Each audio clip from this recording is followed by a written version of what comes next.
There are three books in the Bible that have come to be called the wisdom literature: Proverbs, Ecclesiastes, and Job. And all of these books are addressing the same set of questions. What kind of world are we living in? And what does it look like to live well in this world? So, how to be good at life. Yeah.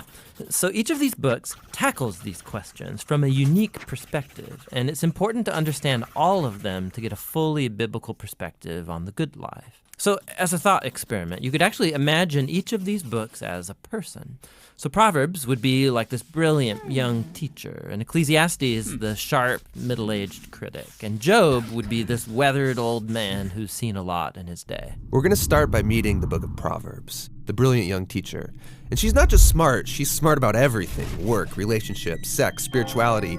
She has incredible insights, things you wouldn't see on your own. Yeah, she would be the perfect friend to have around when you need really specific advice. So what makes her so smart? Well, Proverbs can see things that most people don't see. She believes that there's an invisible creative force in the universe that can guide people in how they should live. And you can't see it, just like you can't see gravity, but it affects everything that we do.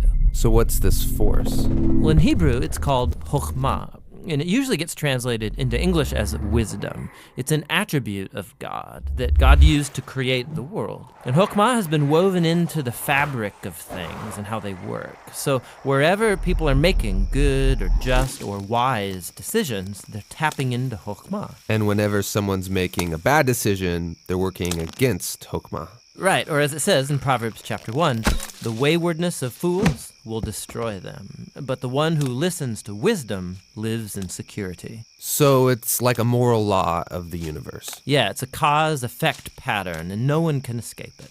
And Proverbs personifies all of this as a woman. Yeah, Lady Wisdom. Right, and she roams around the earth, calling out, making herself available to anyone who's willing to listen to her and to learn.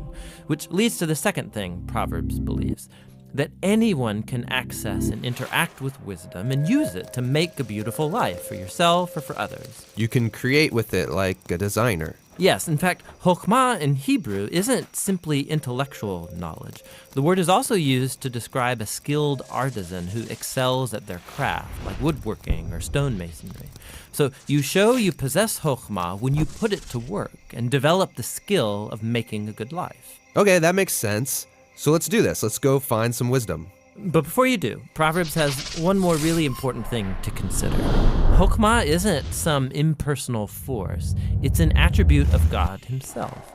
And so in Hebrew thought, your journey to becoming wise has to begin with what Proverbs calls the fear of the Lord. It's this healthy respect for God's definition of good and evil. And true wisdom means learning those boundary lines and not crossing them. Now, all those ideas you just unpacked are in chapters 1 through 9 in Proverbs. But when I think of the book of Proverbs, I think of the collection of sayings, the Proverbs themselves. Tell me about those.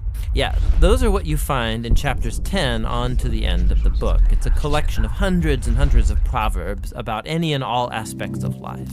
And chokhmah gets applied to them, resulting in this wise guidance to help you find a path towards success, and no matter what you do. If I design my life with these sayings, life is going to be good. Yeah, or as Proverbs puts it, it'll give health to your bones, prosperity, a long, rich life. Which is a really big claim. But you can see how it's often the case. Wise people, they tend to do better. Things usually work out well for them in life.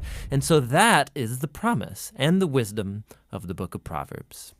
The book of Proverbs is really beautiful, but if we take a step back, some people would argue it's a little too simplistic, because sometimes horrible things happen to really wise people, and sometimes foolish people get rewarded. It doesn't always work the way we think it should work. That's right, which is why we need to go and listen to our next wise friend, Ecclesiastes the critic, because he's wrestled with that very problem, and he's going to push us further in our journey to find the good life.